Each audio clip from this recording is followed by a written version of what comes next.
Namaskar, welcome to Study to Learn. This is Pranita Devi. Aji ami English grammar or present continuous tense or keitaman exercise korim. Jehetu agor class to ami present continuous keneke voice sense koribo lage he bikhoye shikisu. Gotike aji keitaman ami practice koru. Prothom to hol he is driving a new car. He is driving a new car. আজি আমি লগতে কি কৰিম যেহেতু present continuous টেন্সৰ voice sense আমি শিকিছো তাৰ নিয়ম লগতে আমি পাস্ট কন্টিনিউয়াস টেন্সৰ শিকি যাম কাৰণ প্ৰেজেন্ট কন্টিনিউয়াস আৰু পাস্ট কন্টিনিউয়াসৰ নিয়ম বিলাক একে খালি আমাৰ টেন্স টু চেঞ্জ হ'ব যেনেকুৱা যদি আমি কওঁ he is driving a new car এটো যদি আমি past continuous বনাব লাগে তেতিয়া আমি কি কৰিব পাৰো যদি past continuous বনাব লাগে তেতিয়া he ইয়াতে খালি আমাৰ be verb to change হ'ব be verb ইয়াতে কি আছে is আছে গতিকে he first person singular number sorry third person singular number he গতিকে he was driving a new car he was driving a new car আৰু আমাৰ present কন্টিনিউয়াসত he is driving a new car প্ৰায় নিয়ম বিলাক একেই আমি যেতে এটো এক্টিভ ভয়েসত আছে এটো এক্টিভ ভয়েসত আছে খালি এটো প্ৰেজেন্ট কন্টিনিউয়াস আৰু এটো আমাৰ পাস্ট কন্টিনিউয়াস আমি পিসি বুলি লিখি থব পাৰো এনে শৰ্ট ফৰ্মত প্ৰেজেন্ট কন্টিনিউয়াস আৰু এটো পাস্ট past পাস্ট কন্টিনিউয়াস এনেকে লিখি থব হেতু pr বুলি লিখিব পাৰো এনে প্ৰেজেন্ট টু জানা কাৰণে যে প্ৰেজেন্ট কন্টিনিউয়াস হেতু আমাৰ প্ৰেজেন্ট কন্টিনিউয়াস আৰু এটো আমাৰ পাস্ট কন্টিনিউয়াস এতিয়া আমি যদি আগতে যেহেতু আমাৰ আগৰ ক্লাছত ঠিক কোৱা হৈছে যে প্ৰেজেন্ট কন্টিনিউয়াস টেন্সৰ এটা সেন্টেন্স থাকিলে হেতু কেনেকে ভয়েস চেঞ্জ কৰিব পাৰি তো ইয়াতে অবজেক্ট আমাৰ a new car object to subject on a new car is a singular number গতিকে আমাৰ কি আহিব ইয়াতে is আহিব is তাৰ পিছত জানো যে পেসিভ ভয়েসত যদি কন্টিনিউয়াস টেন্স হয় তেতিয়া হলে এটা being আহি যায় being তাৰ পিছত ড্ৰাইভৰ past participle form বা v3 আমাৰ কি হ'ব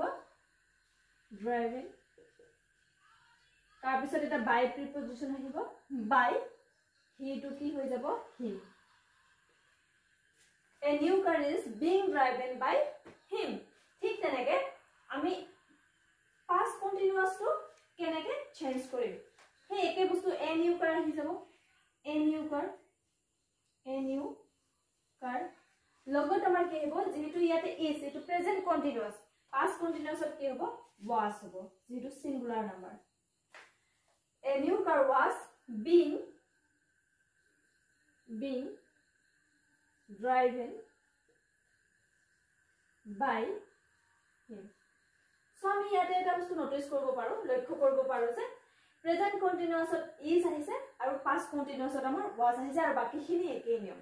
গতিকে প্ৰেজেন্ট আৰু পাস্ট কন্টিনিউয়াসৰ প্ৰায় মিল আছে খালি আমি be ভাৰ্বত লক্ষ্য কৰিব লাগিব be ভাৰ্ব চাই ক'ব পাৰিব লাগিব যে এটো প্ৰেজেন্ট কন্টিনিউয়াস টেন্সত আছে আৰু এটো পাস্ট কন্টিনিউয়াস টেন্সত আছে পাস্ট কন্টিনিউয়াসত থাকিলে আমাৰ be ভাৰ্ব কি থাকিব লাগিব was বা were থাকিব লাগিব আৰু প্ৰেজেন্ট কন্টিনিউয়াসত থাকিলে আমাৰ কি থাকিব লাগিব am to আমি সদায় এটা লগতে বহাই I am is আৰু are তাৰ পিছত is to আমাৰ সিঙ্গুলাৰ আৰু are to আমাৰ প্লুৰাল ফৰ্মৰ লগত প্লুৰাল সাবজেক্ট টু প্লুৰাল হয় তেতিয়া are হয় গতিকে এইখিনি আমি জানিলো ঠিক তেনেকৈ আমি প্ৰতিটো সেন্টেন্স কি কৰিম প্ৰথমে প্ৰেজেন্ট কন্টিনিউয়াসৰ পৰা ভয়েস চেঞ্জ কৰিম তাৰ পিছত পাস্ট কন্টিনিউয়াসৰ পৰা আমি ভয়েস চেঞ্জ কৰিম নেক্সট আমি স্টাৰ্ট কৰো নেক্সট আছে a doctor is examining the patient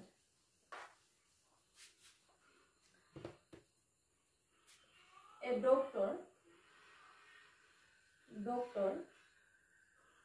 is examining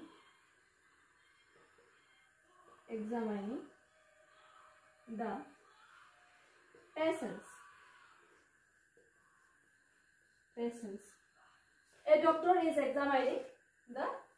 patients. এটুক যদি আমি past continuous কৰো তেতিয়া কি হ'ব past continuous কৰিলে কি হ'ব a doctor was examining the patients. আমি এটো past continuous convert কৰিলো a doctor was examining the patients. This one a patients. So প্ৰথমে আমি এটো কৰিম object আমাৰ কি আছে the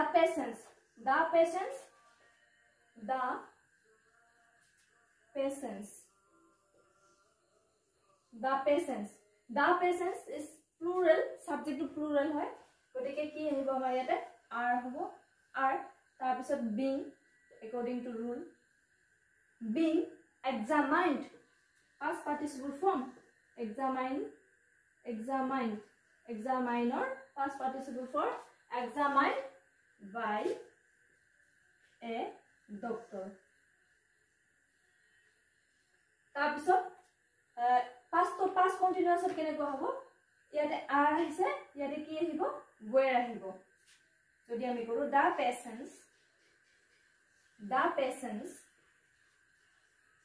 patients were being examined by a doctor. So অকল আমাৰ be verb change হয় বাকিখিনি একে থাকে হেকেনে present continuous ৰ লগত মই past continuous টো শিকাই দিলো একে নিয়ম খালি আমাৰ be verb ৰ change হয় আৰু বাকিখিনি একে হয়তো লক্ষ্য কৰিব পাৰিছে আমি next লিখিম mother is cooking rice এটো যদি past form কৰা হয় past continuous tense ত convert কৰা হয় তেতিয়া কি হ'ব mother is cooking rice mother is cooking rice এটো যদি আমি past ত যদি লৈ আহো তেতিয়া কি হ'ব past ত লৈ আহিলে হ'ব mother was cooking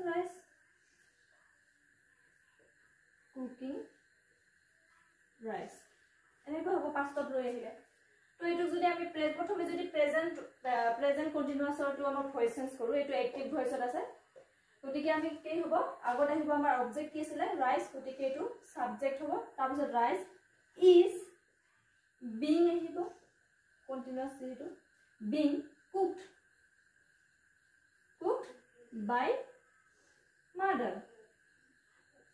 by mother ঠিক তেনেকে এটো কি হ'ব rice was being cooked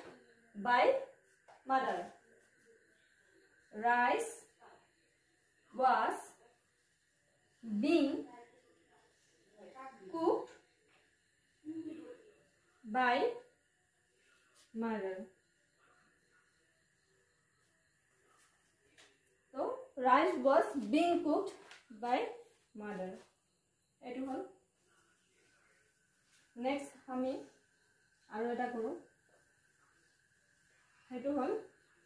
the teacher is correcting our copies the teacher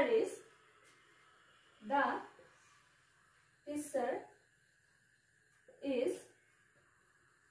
correcting our copies এটো আমি কি কৰিব লাগে প্ৰথমে আমি past continuous ত কনভাৰ্ট কৰো past continuous ত এটো কি হ'ব তো ইছৰ ঠাইত আমি কি দিম যেহেতু ইজ আছে ইয়াতে was আৰু that is সাইটো আমাৰ এটা সিঙ্গুলাৰ সাবজেক্ট গতিকে আমি কি কৰিম এটো was বুলি দিম past continuous to the teacher was correcting our copies তো প্ৰথমে আমি প্ৰেজেন্ট কন্টিনিউয়াস টো আমি পেসিভ ভয়েস লৈ যাও কি আহিব our copies এটো our copies টো অবজেক্ট আছিল তো সাবজেক্ট হ'ব our copies so এটো our copies plural form হয় গতিকে কি আহিব are আহিব প্ৰেজেন্ট কন্টিনিউয়াস তাৰ পিছত যেহেতু কন্টিনিউয়াস তাৰ পিছত being আহিব being corrected by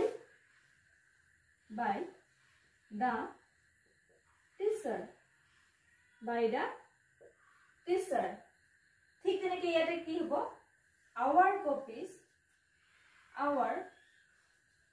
our copies were being corrected by the teacher আমি একেলগে শিকি আছো প্ৰেজেন্ট কন্টিনিউয়াস আৰু পাষ্ট কন্টিনিউয়াসৰ কেনেকৈ আমি এক্টিভৰ পৰা পেসিভ ভয়েসলৈ লৈ যাব পাৰো হেতু শিকি আছো প্ৰেজেন্ট কন্টিনিউয়াসটো বাইলে পাষ্ট কন্টিনিউয়াস আমি পাৰি যাম খালি তাতে বি ভাৰ্বৰ খেলা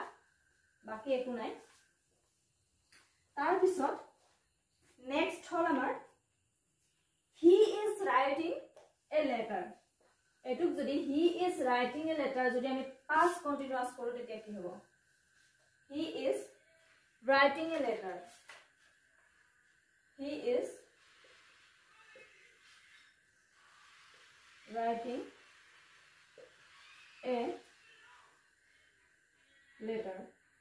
is writing a letter এটুক যদি আমি past continuous কৰো তেতিয়া কি হ'ব he was writing a letter তাৰপিছত এটো কনভাৰ্ট কৰিলো past continuous হলে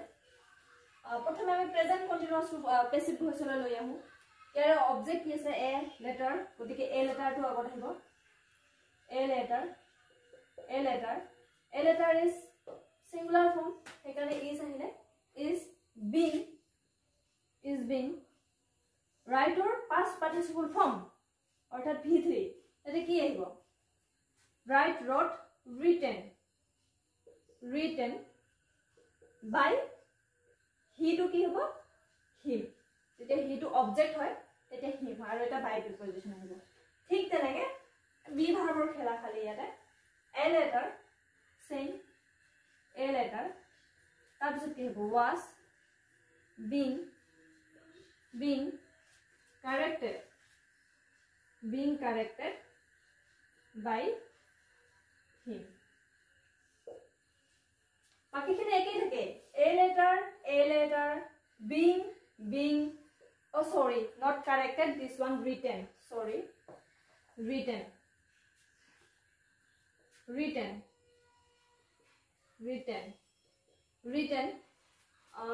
double t written by him খালি আমাৰ ইয়াতে কি হল ইয়াতে প্ৰেজেন্ট কন্টিনিউয়াসত আমাৰ is আহিব আৰু পাষ্ট কন্টিনিউয়াসত আমাৰ was আহিব okay next they are eating the oranges প্ৰথমে আমি কি কৰিম পাষ্ট কন্টিনিউয়াসত কনভাৰ্ট কৰিম যেহেতু আমি পাষ্ট কন্টিনিউয়াস আৰু প্ৰেজেন্ট কন্টিনিউয়াস একেলগে কৰিছো কাৰণ দুয়োটাৰে বহুত সামঞ্জস্য আছে খালি বি ভাৰ্বৰ খেলা বি ভাৰ্বটো চেঞ্জ হয় গতিকে they are eating the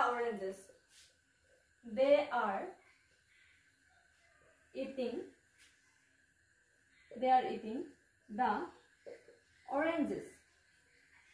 they are eating the oranges এটুক যদি আমি past continuous লৈ লৈ আহো তেতিয়া কি হ'ব they were eating the oranges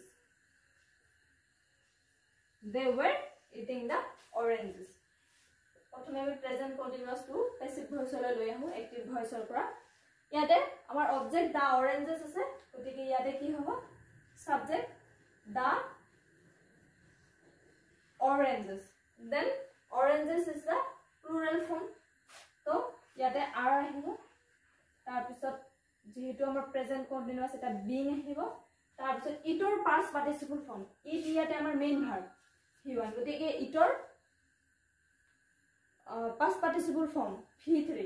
কি হ'ব eat at eaten eaten তাৰপিছত এটা by preposition আহিব তাৰপিছত they to যেতিয়া object হয় কি হ'ব them হ'ব they to object হলে them হয় ঠিক তেনেকে ইয়াতে কি হ'ব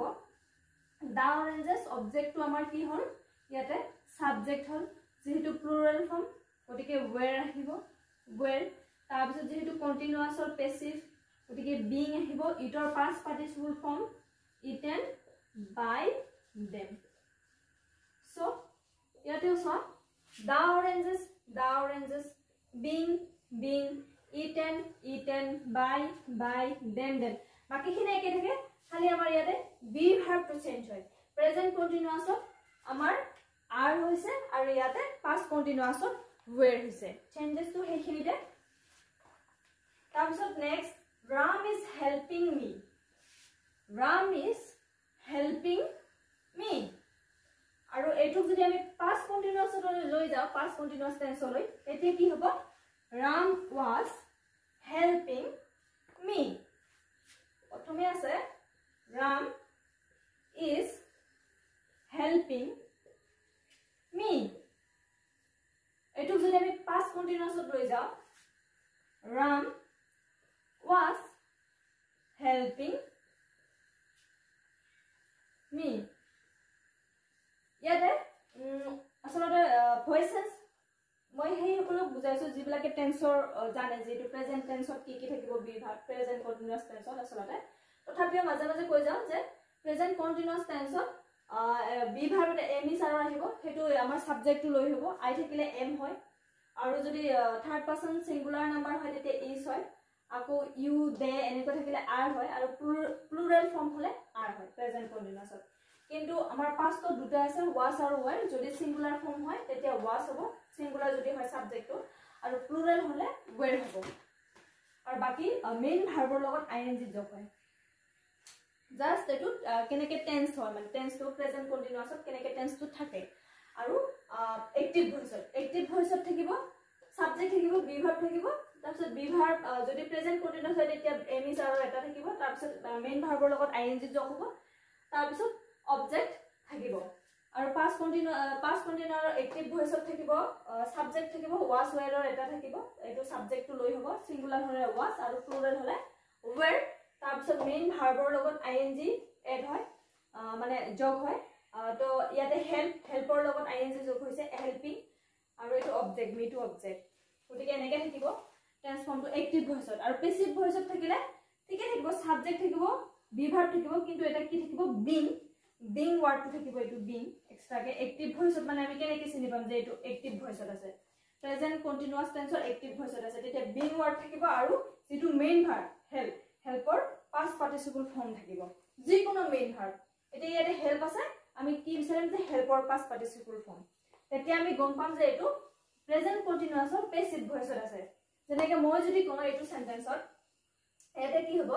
Ram is helping me to ইয়াতে অবজেক্ট me to যেতিয়া আমাৰ সাবজেক্ট হ'ব তেতিয়া কি হ'ব I লগত কি সদায় am হয় I am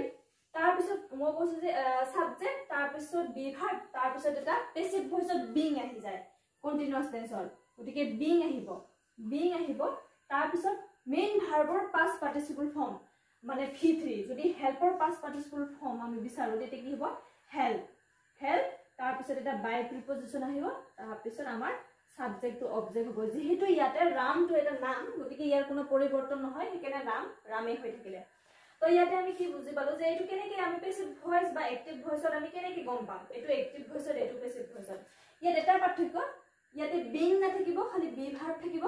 তাৰ পিছত ইয়াতে বিংৰ পিছত যেটো আমাৰ ভাৰ্ব আছে main verb হেটোৰ past participle form কিন্তু এক্টিভ ভয়েসত তেনেকুৱা কোনো বিং না থাকে আৰু বিংৰ লগত বিংৰ পিছৰ যেটো আমাৰ মেইন ভাৰ্ব আছে তাৰ কোনো পাস্ট পার্টিসিপল ফর্ম নহয় গতিকে আমি তেনেকে এইখিনিতে আমি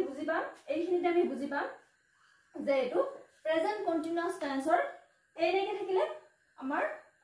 পেসিভ ভয়েসত আৰু is helping অকল বি ভাৰ্ব আৰু মেইন ভাৰ্বৰ লগত যদি আইএনজি যোগ হয় তেতিয়া আমি প্ৰেজেন্ট কন্টিনিউয়াসৰ এক্টিভ ভয়েসত থকা বুলি আমি গম পাম তেনেকে তো এটো I am being helped by Ram তাৰ পিছত আমি এইটো তেনেকৈ লিখিম আই ইয়াতে was were এটা হ'ব ইয়াতে I লগত was হ'ব I was being held by Ram এনেকৈ থাকিব I was being held by Ram এনেকৈ থাকিলে আমি গম পাম যে এইটো পেছিভ ভয়েসত আছে past continuous এইখিনিয়ে পিছত আমি কৰি থাকিলে আমি গম পাম যে কোনটো পেছিভ কোনটো এক্টিভ দেখিলে আমি চিনিব পাৰিম যে এইটো এক্টিভত আছে এইটো পেছিভত আছে এটা মই যদি এটা sentence now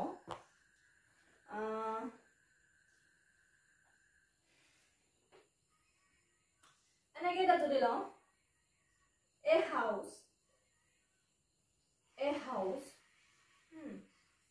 a house is being built built by the workers ইয়াতে omission নকৰিলো আমি workers to দি দিলো কিন্তু এটো omissionত আহি যায় ৰুলটো আচ্ছা এটো নাই by the workers এটো নাই a house is being built ঠিক আছে এটো omission হয় the workers তো আচ্ছা a being is being built ইয়াতে আমি কি আছে পিছত আগত কি আমি নাচাও আমি খালি এইখিনি চাইয়ে ক'ব পাৰো এইটো আমাৰ পেছিভ ভয়েসত আছে কেনেকে সাবজেক্ট আছে জিএস আছে সাবজেক্ট ইজ আছে ইজৰ পিছত বিং আছে বিংৰ পিছত যেটো আমাৰ মেইন ভাৰ্ব হেতু past participle ফৰ্মত আছে মানে কি হ'ল আছে V3 আছে যেনেকুৱা past participle গম পোৱা যেনেকুৱা ডুৰ যদি আমি past participle ফৰ্ম বিচাৰো এতিয়া কি হ'ব ডান মানে এটো ইয়াতে ডু ডিড এটো পাষ্টত ঠিক তেনেকে bill B U I L D built আমাৰ কি এটো আমাৰ প্ৰেজেন্ট আৰু এটোৰ past participle কি বিল টি আহি যায় বিল গতিকে এ হাউস ইজ বিং বিল মানে এই হাউসটো বনাই আছে গতিকে আমি এইখিনি চাইয়ে গম পাম যে এটো কন্টিনিউয়াস টেন্সৰ পেছিভ ভয়েসত আছে ঠিক আছে ইজ আছে বি ভাৰ্ব আছে বিং আছে আৰু ভাৰ্বৰ past participle ফৰ্ম আৰু এনেকৈ থাকিলে আমি গম পাম যে হেতু আমাৰ পেছিভ ভয়েসত আছে পেছিভ ভয়েসত নাথাকিলে যদি ইজ বিল্ডিং এনেকৈ থাকিলে হয় মানে মেইন ভাৰ্বৰ লগত যদি আইএনজি যোগ থাকিলে হয় বিং টু নাথাকিলে হয় তেতিয়া আমি গম পালো হয় হেতু আমাৰ কন্টিনিউয়াসৰ প্ৰেজেন্ট কন্টিনিউয়াসৰ এক্টিভ ভয়েসত আছে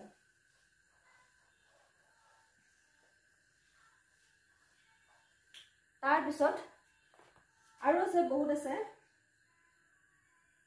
এটা লাষ্ট কৰো he is doing a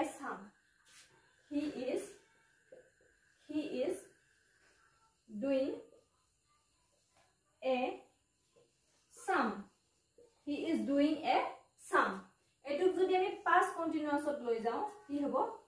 he was doing a sum ঠিক আছে আমি প্ৰথমে কি কৰো প্ৰেজেন্ট কন্টিনিউয়াস হটো আমি সা ইজ আছে বিং নাই আৰু ডুৰ লগত আইএনজি যোগ আছে মানে এটো আমাৰ এক্টিভ ভয়েসত আছে তো ইয়াতে আমাৰ অবজেক্ট কি এ